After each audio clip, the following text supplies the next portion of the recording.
Ignorita. Ay, sí me sé. Muchas preguntas en Ignorita, sobre todo que ha estado muy atenta al tema de la reforma laboral, porque le interesa. Al tema político, porque se está moviendo mucho la política y se ha venido moviendo en las últimas 24 horas. Muy convulsionado todo este tema, Ignorita y oyentes. El gobierno y la oposición ayer midieron sus mayorías voto a voto. A voto limpio se fueron en el Congreso de la República. No solamente por la reforma laboral, sino por la consulta popular, la 2.0, que se hundió.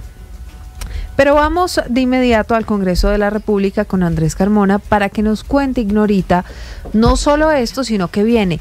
Porque además le anticipo, Esteban, que Mafe Carrascal, María Fernanda Carrascal, la representante de la Cámara, dijo que sí, que están dispuestos a acoger todo el texto que fue aprobado ayer en el Senado. Entonces, fíjese que no está el panorama tan difícil como creíamos. No, menos mal, bueno, bien. Porque los conciliadores del Senado dijeron, nos sentamos si acogen el texto que aprobamos ayer, pero de la Cámara de Representantes ya están diciendo, bueno, sí. Bueno. Además, más, tiene sentido porque por lo conversado esta mañana. Esta mañana insistieron en que era un mejor texto, dijo el ministro. Exactamente, lo dijo el propio ministro del Interior, Andrés Carmona. Una sesión que podría decirse agridulce para parte y parte vivió el Congreso de la República en sus últimas horas y a pocos días de que termine la legislatura. Por un lado, tras 4 largas sesiones de discusión en la plenaria del Senado, se logró la aprobación en cuarto y último debate del proyecto de reforma laboral del Gobierno Nacional. En la iniciativa, la coalición oficialista logró mayorías para incluir en el texto varias de las líneas rojas planteadas por el presidente de la República, Gustavo Petro, como el inicio de la jornada nocturna a partir de las 7 de la noche sin ningún tipo de exclusiones, el pago de recargos por dominicales y festivos hasta el 100% del salario mínimo, el carácter laboral del contrato de aprendizaje de los estudiantes del SENA, la eliminación de varios artículos como el que modificaba el trabajo parcial y el gobierno consideraba era trabajo por horas, el que limitaba los casos en los que se aplicaba la estabilidad laboral reforzada, entre otros. Aunque el Pacto Histórico y el gobierno celebraron la aprobación del texto, para los sectores independientes y de oposición, aspectos como el no haber incluido un tratamiento diferencial a las microempresas en el inicio de la jornada nocturna va a elevar los costos laborales y aumentar la informalidad. El presidente del Congreso, Efraín Cepeda. Increíble como unas mayorías del Senado le negaron el pan a los empleados de microempresas en Colombia.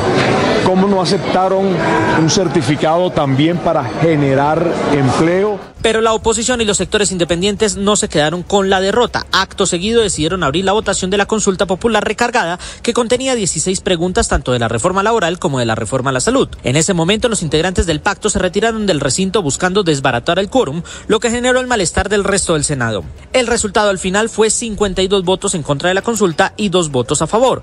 Una derrota para el gobierno y que tiene el sinsabor de los votos de los congresistas Antonio Correa del partido de la U y Fabián Díaz de la Alianza Verde, a quienes incluso el presidente Petro los calificó de traidores. Así se defendió el senador Díaz.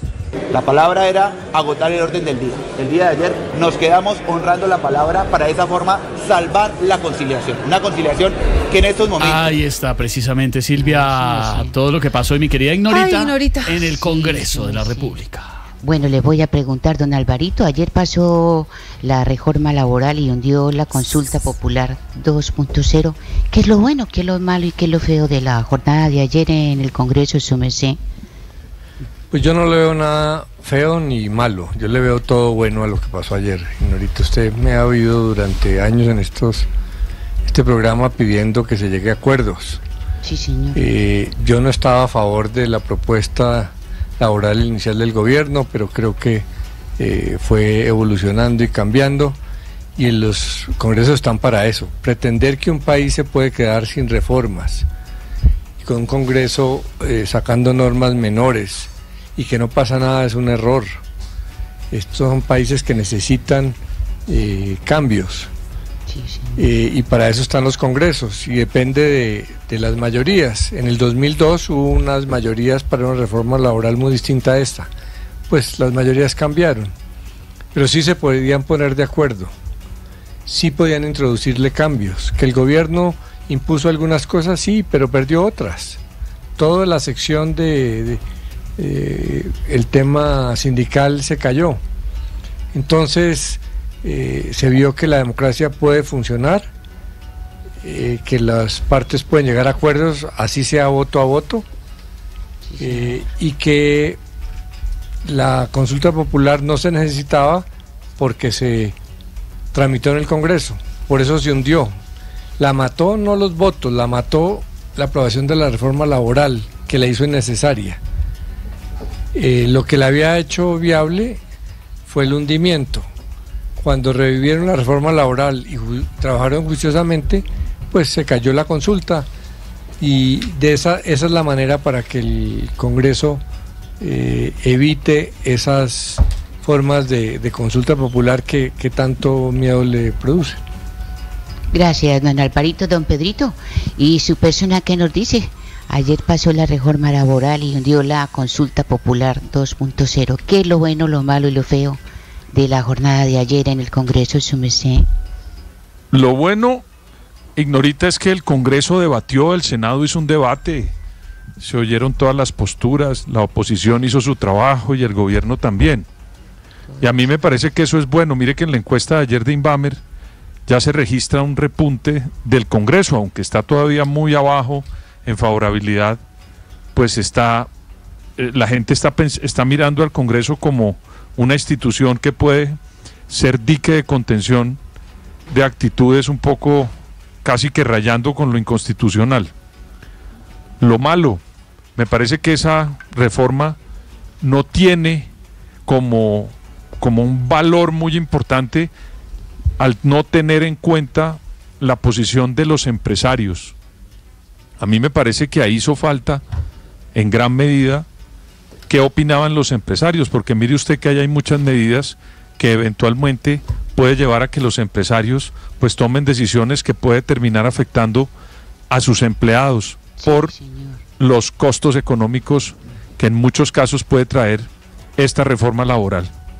Y lo feo, la presión del gobierno, que al no tener los votos en las comisiones y no tener el manejo dentro del Parlamento, metió esa consulta popular como una especie de chantaje al Congreso de la República. Eso me parece a mí que fue feo. No es conveniente que intervengan con esas actitudes el Ejecutivo. Ignorita, que hay una separación de poderes que hay que respetar profundamente. Ahí está, mi